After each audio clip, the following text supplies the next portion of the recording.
കർത്താവായ യേശുക്രിസ്തുവിൻ്റെ നാമത്തിൽ ഇന്ന് രാത്രികാലം ഒരു പ്രാവശ്യം കൂടെ എല്ലാ പ്രിയപ്പെട്ടവർക്കും വന്ദനം അറിയിക്കുന്നു.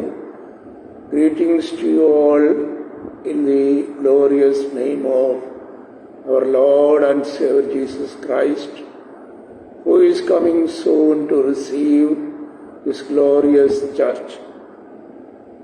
കഴിഞ്ഞ ദിവസം വെളിപ്പാട് പുസ്തകം 6-ാം അധ്യായത്തിൻ്റെ 1-2 വാക്യങ്ങളിൽ നിന്നായിരുന്നല്ലോ നമ്മൾ ചിന്തിച്ചത്. കുഞ്ഞാട് 7 മുദ്രകൾ പൊട്ടിക്കുന്ന പ്രവചനങ്ങളിൽ 1 മുതൽ 6 വരെയുള്ള മുദ്രകൾ പൊട്ടിക്കുന്ന 6-ാം അധ്യായത്തിൽ. അപ്പോ 1 മുതൽ 4 വരെയുള്ള മുദ്രകൾ പൊട്ടിക്കുമ്പോഴും 4 ജീവികളെയും അവിടെ കാണുന്നുണ്ട്.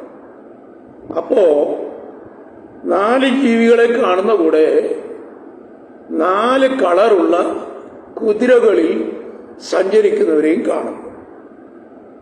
1-ാമത്തെ മുദ്ര പൊട്ടിച്ചപ്പോൾ വെള്ളക്കുതിരപ്പുറത്ത് ഇരിക്കുന്ന ഒരു മനുഷ്യൻ,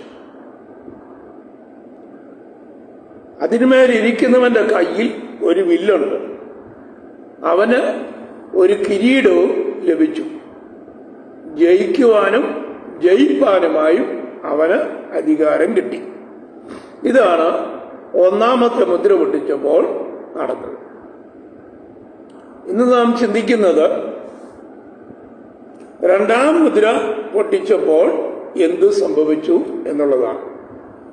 വെളിപ്പാട് 6-ാം അധ്യായം 3 മുതൽ 6 വരെയുള്ള വാക്യങ്ങൾ ഞാനിന്ന് രാത്രി വായിക്കും. അതിൽ നിന്ന് എത്ര വാക്യങ്ങളിൽ ചിന്തിക്കുവാൻ കഴിയുമെന്ന് എനിക്ക് അറിഞ്ഞുകൂടാ. കഴിയുന്നിടത്തോളം ഇന്ന് കവർ ചെയ്യുവാൻ കർത്താവിന്റെ കൃപയിൽ ശരണപ്പെടുന്നു. ചാപ്റ്റർ 6, 3-6. 2-ാം മുദ്ര പൊട്ടിച്ചപ്പോൾ വരികയെന്ന 2-ാം ജീവി പറയുന്നത് ഞാൻ കേട്ടു. അപ്പോൾ ചുവന്നതായ മറ്റൊരു കുതിര പുറപ്പെട്ടു. അതിന്റെ പുറത്തിരിക്കുന്നവന് മനുഷ്യൻ അന്യോന്യം കൊല്ലുവാൻ തക്കവണ്ണവും ഭൂമിയിൽ നിന്ന് സമാധാനം എടുത്തു കളയേണ്ടതിനും അധികാരം ലഭിച്ചു. ഒരു വലിയ വാളും അവന് കിട്ടി.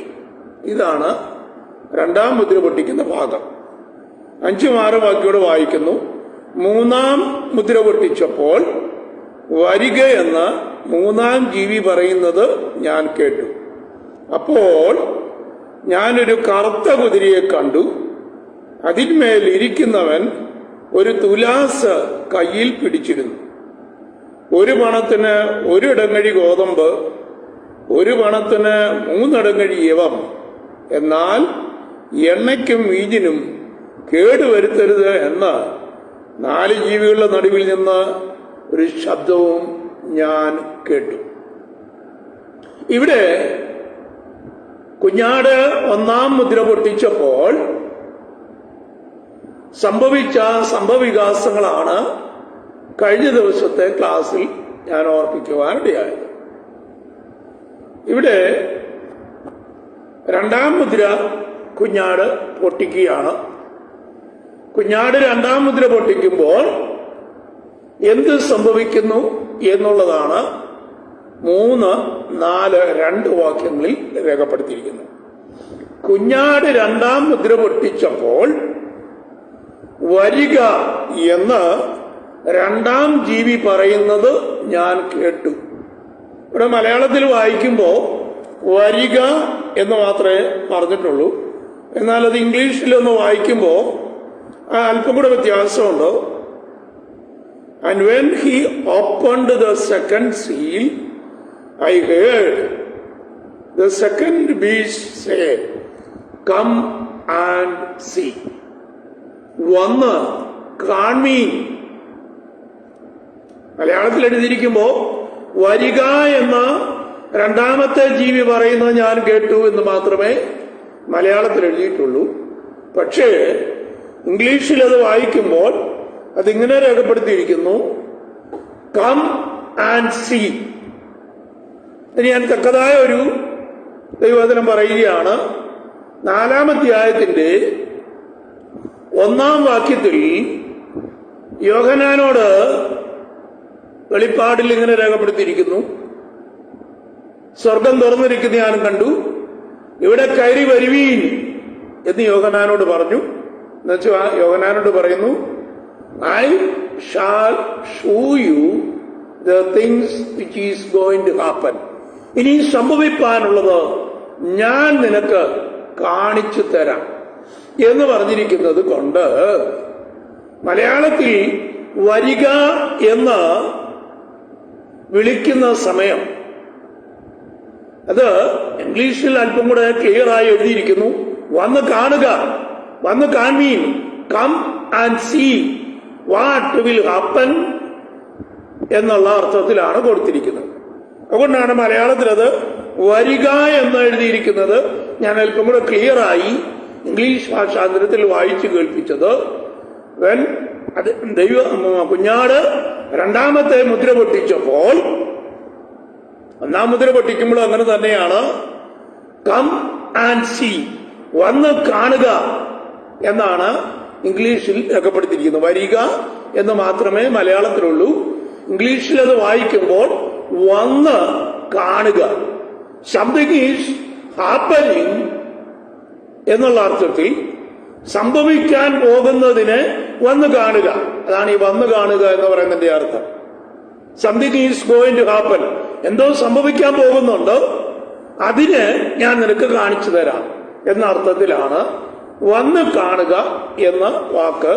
അത് എല്ലാ മുദ്ര പൊട്ടിക്കുമ്പോഴും, 3-ാം മുദ്ര പൊട്ടിക്കുമ്പോഴും 4-ാം മുദ്ര പൊട്ടിക്കുമ്പോഴും വരിക എന്ന് പറയുന്ന വാക്കിൽ അവിടെ പറയുന്നു, വന്ന് കാണുക, സംഭവിച്ചുകൊണ്ടിരിക്കുന്ന സംഭവ വികാസങ്ങളെ വന്ന് നേരിട്ട് കാണുവാൻ യോഹന്നാനോട് ദൈവത്തിന്റെ ആത്മാവ് ഓർമ്മിപ്പിക്കുക.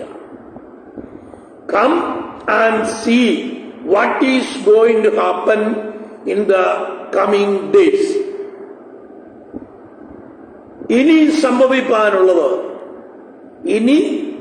സംഭവിപ്പാനുള്ളത് ഞാൻ നിനക്ക് കാണിച്ചു തരാം. ഇതാണ് യോഹന്നാനോട് 4-ാം അധ്യായത്തിന്റെ ആരംഭത്തിൽ വായിച്ചിരിക്കുന്നത്. ഇവിടെ കയറി വരിക, മേലാൽ സംഭവിപ്പാനുള്ളത് ഞാൻ നിനക്ക് കാണിച്ചു തരാം എന്ന് കൽപ്പിച്ചു. 4-ാം അധ്യായത്തിന്റെ 1-ാം വാക്യം ഞാനത് ഇംഗ്ലീഷ് ഒന്ന് വായിക്കുകയാണ്. Behold, a door was opened in heaven. The first voice which I heard was it were of a trumpet talking to me, which said, Come up here, I will shew thee things which must be hereafter. ഇനി സംഭവിപ്പാനുള്ള കാര്യങ്ങളെ ഞാൻ നിനക്ക് കാണിച്ചു തരാം. മലയാളത്തിൽ വ്യക്തമായി രേഖപ്പെടുത്തിയിരിക്കുന്നു, come and see what is going to happen in the coming days. അതിനാണ് മുദ്രകൾ പൊട്ടിക്കുമ്പോൾ വന്ന് കാൺമീൻ, കം ആൻഡ് സീ എന്ന് ഇംഗ്ലീഷിൽ കൊടുക്കാനുള്ള കാരണം. അപ്പോ രണ്ടാം മുദ്ര പൊട്ടിക്കുമ്പോൾ നടക്കുന്ന ചില വിഷയങ്ങളുണ്ട്. അത് ഞാൻ പെട്ടെന്നൊന്ന് ഓർപ്പിക്കുകയാണ്. 2-ാം മുദ്ര പൊട്ടിക്കുമ്പോൾ, കുഞ്ഞാട് 2-ാം മുദ്ര പൊട്ടിച്ചപ്പോൾ വരിക എന്ന് 2-ാം ജീവി പറയുന്നത് ഞാൻ കേട്ടു. 4 ജീവികളാണ് സിംഹാസനത്തിന് ചുറ്റിൽ നിൽക്കുന്നത്. ആ 4 ജീവികളെ കുറിച്ച് വിശദമായി അതിന്റെ ഡീറ്റെയിൽസ് ഞാൻ ഓൾറെഡി പറഞ്ഞു കഴിഞ്ഞതാണ്. എങ്കിലും 1-ാം മുദ്ര പൊട്ടിച്ചപ്പോൾ 1-ാമത്തെ ജീവി വരിക എന്ന് പറയുന്നത് ഞാൻ കേട്ടു. 2-ാം മുദ്ര പൊട്ടിച്ചപ്പോൾ 2-ാമത്തെ ജീവിയും വരിക എന്ന് പറയുന്നത് ഞാൻ കേട്ടു. കം ആൻഡ് സീ എന്ന ഇംഗ്ലീഷിൽ കൊടുത്തിട്ടുണ്ട്. അപ്പൊ എന്താണ് കേട്ടത്? കാണുകയാണ്. Come and see. അപ്പൊ യോഹന്നാൻ കാണുന്നത് എന്താണെന്നറിയാമോ? ഒരു ചുവന്ന കുതിര പുറപ്പെടുന്നത് ഞാൻ കണ്ടു. ഒന്ന്, ആദ്യത്തേത് വെള്ളക്കുതിരയായിരുന്നു.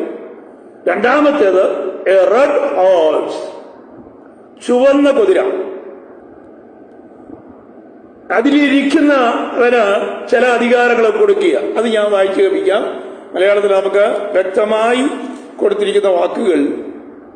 അപ്പോൾ ചുവന്നതായ മറ്റൊരു കുതിര പുറപ്പെട്ടു. അതിന്റെ പുറത്തിരിക്കുന്നവന് മനുഷ്യർ അന്യോന്യം കൊല്ലുവാൻ തക്കവണ്ണം ഭൂമിയിൽ നിന്ന് സമാധാനം എടുത്തു കളയേണ്ടതിനും അധികാരം ലഭിച്ചു. അപ്പോ ഈ ചുവന്ന കുതിരപ്പുറത്തിരിക്കുന്നവന് കൊടുത്ത അധികാരം, ഒന്ന്, മനുഷ്യൻ അന്യോന്യം കൊല്ലുവാനുള്ള അധികാരം ലഭിച്ചു. രണ്ട്, ഭൂമിയിൽ നിന്ന് സമാധാനം എടുത്തു കളയുവാനുള്ള അധികാരവും ലഭിച്ചു. ശ്രദ്ധിക്കണം, അവന് രണ്ട് അധികാരങ്ങളാണ് ലഭിച്ചത്. ഒന്നാമത്തെ കുതിരപ്പുറത്തിരുന്ന ആൾക്കും ഒരു വില്ലു കൊടുത്തു, അവനൊരു കിരീടം കൊടുത്തു, അവന്റെ കയ്യിലൊരു വാളുമുണ്ട്. രണ്ടാമത്തെ കുതിരപ്പുറത്തിരിക്കുന്ന ചുവന്ന കുതിരപ്പുറത്ത് സവാരി ചെയ്യുന്ന വ്യക്തിക്ക് രണ്ട് അധികാരങ്ങൾ കൊടുത്തു. ഒന്ന്, മനുഷ്യർ അന്യോന്യം കൊല്ലുവാൻ തക്കവണ്ണം അധികാരം കൊടുത്തു. രണ്ട്, ഭൂമിയിൽ നിന്ന് സമാധാനം എടുത്തു കളയുവാൻ അവൻ അധികാരം കൊടുത്തു. അടുത്തത് എഴുതിയിരിക്കുന്നു, അവനൊരു വലിയ വാളും കൊടുത്തു. എന്ന് പറഞ്ഞാൽ ഈ ചുവന്ന കുതിരപ്പുറത്ത് യാത്ര ചെയ്യുന്നവൻ, സഞ്ചരിക്കുന്നവൻ ആരായിരിക്കും എന്ന് ഒന്ന് പറയുകയാണ് ഞാൻ. ഈ ചുവന്ന കുതിരപ്പുറത്ത് സഞ്ചരിക്കുന്നവൻ, അവൻ ആന്റി ക്രൈസ്റ്റ്, അതായത് എതിർ ക്രിസ്തുവാണ്. കാരണം ഭൂമിയിൽ അന്യോന്യം കൊല്ലുവാൻ, മനുഷ്യർ അന്യോന്യം കൊല്ലുവാൻ പ്രേരിപ്പിക്കുന്നവൻ. നമ്മുടെ കേരളത്തിലൊക്കെ നടക്കുന്ന വിഷയങ്ങൾ നിങ്ങൾക്ക് എല്ലാവർക്കും അറിയാമല്ലോ. മയക്കുമരുന്നിന് അടിമയായിട്ട് പലരും സ്വന്തം അപ്പനാണോ അമ്മയാണോ സ്വന്തം പെങ്ങളാണോ അതോ മക്കളാണോ എന്ന് പോലും ബോധമില്ലാത്ത വിധത്തിൽ മനുഷ്യൻ ഇടപെടുന്നു. വിവേകമുള്ള മനുഷ്യൻ വിവേകഹീനനായാൽ മൃഗത്തിന് തുല്യനത്രേ എന്ന് സങ്കീർത്തനത്തിൽ നമ്മൾ വായിക്കുന്നുണ്ട്. അപ്പോ മനുഷ്യനെ സ്വാധീനിക്കാൻ കഴിയുന്ന സാത്താനിക ശക്തി, അന്യോന്യം വെട്ടിക്കൊല്ലാൻ, അപ്പനെ അമ്മയും മക്കളെയൊക്കെ നിഷ്കരണം വെട്ടിക്കൊല്ലുകയാണ്. എങ്ങനെ? ഒന്നെങ്കിൽ മദ്യത്തിന്റെ അടിമയായിരിക്കും, അല്ലെങ്കിൽ അദ്ദേഹം മയക്കുമരുന്നിന് അടിമയായിരിക്കും. ഇന്നൊരു സംഭവം നടന്നല്ലോ. ഇന്നത്തെ പേപ്പർ മാധ്യമങ്ങളിൽ അഥവാ ന്യൂസിലൊക്കെ നിങ്ങൾ ശ്രദ്ധിച്ചു കാണും. 45 വയസ്സുള്ള സ്വന്തം മകൻ 84 വയസ്സുള്ള സ്വന്തം അമ്മയെ ബലാത്കാരം ചെയ്യാൻ ശ്രമിച്ചു. അപ്പോ അതിനെക്കുറിച്ച് പോലീസ് പറഞ്ഞത് ഹി ഈസ് ആൻ അഡിക്റ്റ്, അവൻ മദ്യത്തിനും മയക്കുമരുന്നിനും അടിമയായിരുന്നു എന്നാണ് പറഞ്ഞിരിക്കുന്നത്. അതിന്റെ അർത്ഥം മനുഷ്യനെ പാപം ചെയ്യുവാൻ പ്രേരിപ്പിക്കുന്ന സാത്താനിക ശക്തി. ഈ സാത്താനിക ശക്തിയാൽ മനുഷ്യൻ നിറയപ്പെട്ട് കഴിയുമ്പോൾ അവൻ വിവേകഹീനനായി തീരുകയാണ്. Is just like A beast, ഒരു മൃഗത്തെ പോലെ അവൻ ഇടപെടാൻ തുടങ്ങും. അതുകൊണ്ടാണല്ലോ മൃഗങ്ങൾക്ക് അപ്പനെന്നോ അമ്മയെന്നോ പെങ്ങളെന്നോ സഹോദരിയോ സഹോദരനെന്നോ ഒന്നും ഒരു ചിന്തയില്ലല്ലോ. Same to same is happening now days. അതിന്റെ അർത്ഥം രണ്ടാമത്തെ മുദ്ര പൊട്ടിച്ചപ്പോൾ ചുവന്നതായ ഒരു കുതിര പുറപ്പെട്ടു. ആ കുതിരപ്പുറത്തിരിക്കുന്നവന് രണ്ട് അധികാരങ്ങൾ കൊടുത്തു. ഒന്നാമത്തെ അധികാരം മനുഷ്യന് അന്യോന്യം കൊല്ലുവാൻ അധികാരം കൊടുത്തു. രണ്ട്, ഭൂമിയിൽ നിന്ന് സമാധാനം എടുത്തു കളവാനും അധികാരം കൊടുത്തു. അതിന്റെ അർത്ഥം there will be wars and conflict in the earth. ഭൂമിയിൽ യുദ്ധങ്ങളും യുദ്ധശ്രുതികളും നിങ്ങൾ കേൾക്കും. നിരന്തരമായ യുദ്ധങ്ങൾ, നിരന്തരമായ കലഹങ്ങൾ. യുദ്ധങ്ങളിലാണല്ലോ അന്യോന്യം വെട്ടിക്കൊല്ലുവാൻ മനുഷ്യന് പ്രേരണ കൊടുക്കുന്നത്. അപ്പൊ ഈ രണ്ടാമത്തെ മുദ്ര പൊട്ടിച്ചപ്പോൾ ചുവന്ന കുതിരപ്പുറത്ത് സഞ്ചരിക്കുന്ന ഒരു വ്യക്തി, his name is called anti Christ. He will be coming. അദ്ദേഹം വന്നു കഴിയുമ്പോൾ ഭൂമിയിൽ നിരവധി യുദ്ധങ്ങളും യുദ്ധസന്നാഹങ്ങളും യുദ്ധപ്രവൃത്തികളും നടക്കും. അത് മുഖാന്തരം മനുഷ്യന് അന്യോന്യം കൊല്ലുവാൻ ആന്റി ക്രൈസ്റ്റിന് അധികാരം ലഭിച്ചു. രണ്ടാമത്തെ അധികാരം, ഭൂമിയിൽ നിന്ന് സമാധാനം എടുത്തു കളയുവാൻ അധികാരം കൊടുത്തു. എന്ന് പറഞ്ഞാൽ ഭൂമിയിൽ യാതൊരുവിധ സമാധാനം ഉണ്ടാകത്തില്ല. അസമാധാനം ജനത്തിന്റെ നടുവിൽ കൂടെ വ്യാപരിക്കും. ഈ ആന്റിക്രൈസ്റ്റിന്റെ ഭരണകാലഘട്ടത്തിൽ ഇതൊക്കെ നമ്മളെ കാണിക്കുന്നത് എന്തെന്ന് ചോദിച്ചാൽ, ഓരോ മുദ്ര പൊട്ടിക്കുമ്പോഴും ഈ ഭൂമിയിൽ നടക്കുന്നതായ different kinds of God's judgment, വിവിധ തരത്തിലുള്ള ദൈവിക ന്യായവിധികളുടെ ഓരോ ഭാഗങ്ങളാണ് ഓരോ മുദ്ര പൊട്ടിക്കുമ്പോഴും നമ്മൾ കാണുന്നത്. അല്പങ്ങളെ മനസ്സിലാക്കാൻ ഞാൻ പറയുന്നു, ഓരോ മുദ്ര പൊട്ടിക്കുമ്പോഴും ഈ മുദ്രകൾ പൊട്ടിക്കുന്നത് ഇപ്പോൾ നടക്കുന്ന സംഭവമല്ല. ദൈവസഭ ആകാശമയങ്ങളിൽ എടുക്കപ്പെട്ട് കഴിയുമ്പോൾ അതിനുശേഷം ഈ ഭൂമിയിൽ ശേഷിക്കുന്ന കൈവിടപ്പെട്ടു പോയ വിശുദ്ധന്മാരും കർത്താവിനെ അംഗീകരിക്കാതെ നിൽക്കുന്ന ജാതികളുടെ ഒരു മഹാകൂട്ടവും, യഹൂദൻ എന്ന് പറഞ്ഞ ഒരു ജാതിയും ഇസ്രായേൽ എന്ന് പറഞ്ഞ ഒരു രാജ്യവും, യഹൂദന്റെ വിശുദ്ധ പട്ടണമായിരിക്കുന്ന യെരുശലേമിനോടുള്ള ബന്ധത്തിലാണ് ഈ സംഭവങ്ങളെല്ലാം നടക്കുന്നത്. അപ്പൊ ദൈവസഭ ഓൾറെഡി എടുക്കപ്പെട്ട് കഴിയും ഈ സംഭവങ്ങൾക്ക് മുമ്പ്. അതിന് തെളിവാണ് 4-ാം അധ്യായം 1-2 വാക്യങ്ങളിൽ നമ്മൾ വായിച്ചത്. സ്വർഗം തുറന്നിരിക്കുന്നതും ദൈവത്തിന്റെ പുത്രൻ ദൈവം യോഹന്നാനെ ആകാശങ്ങളിലേക്ക് വിളിക്കുന്നതും. അതിനുശേഷമാണ് ഇനി സംഭവിപ്പാനുള്ളത്, മേലാൽ സംഭവിപ്പാനുള്ളത് ഞാൻ നിനക്ക് കാണിച്ചു തരാം. I shall show you what is going to happen hereafter. ഇതിന് ശേഷം സംഭവിക്കാനുള്ളത്. ഏതിനു ശേഷം? ദൈവസഭയുടെ ഉൽപ്രമാണത്തിന് ശേഷം. അപ്പം ദൈവസഭയുടെ ഉൽപ്രമാണം നടന്നു കഴിഞ്ഞാൽ ഉടൻ തന്നെ ഈ ഭൂമിയിൽ